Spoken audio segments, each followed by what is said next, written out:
आज उन्होंने बिहार में 2 दिन बाद पोलिंग होगा और उससे हट करके हरियाणा का कहानी सुना रहे थे।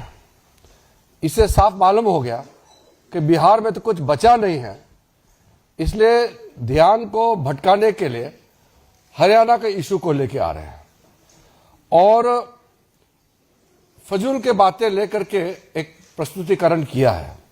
मैं उस पर नहीं जाना चाहता हूं क्योंकि सब फर्जी था और कुछ विदेशी महिला का नाम जिक्र कर रहे थे वो।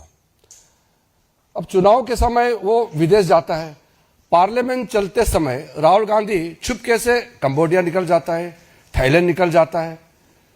बिहार में चुनाव प्रचार चल रहा है, वो कोलंबिया चले गए। तो वो विदेश जाते रहते हैं, तो उसको विदेश से जो उसको प्रेरणा मिलता है उसको लेकर के उसके कुछ टीम है वो क्या तैयारी करते हैं उनको दे देता है, फिर आपका समय को बर्बाद करते हैं।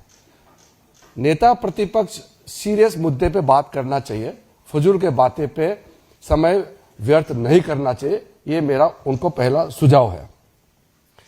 उन्होंने हरियाणा चुनाव को लेकर के ये कहा कि एग्जिट पोल में कांग्रेस पार्टी जीत रहे थे।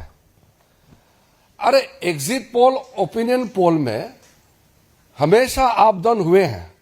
हम लोग 2004 में पक्का जीत गया ऐसा हम मान रहे थे और एग्जिट पोल ओपिनियन पोल पूरा बीजेपी एनडीए को क्लियर कट जिता रहे थे, लेकिन जब काउंटिंग हुआ तो हम हार गए।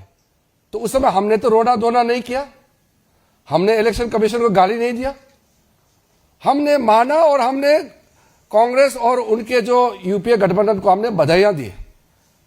हमारा एक्सपेक्टेशन का हिसाब से हमको नतीजा नहीं मिला, फिर भी लोकतंत्र में पराजित हो या जीत हो उसको स्वीकार करना पड़ेगा, ये लोकतंत्र का नियम है। और उसके बाद 2 बार यूपीए सरकार ने 10 साल चलाया।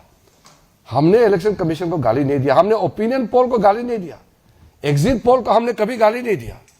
लेकिन उन्होंने उस समय जब एग्जिट पोल उनका फेवर में गया तो बोलता है बहुत अच्छा, जब विरोध जाता है तो वो मीडिया को गाली देते हैं।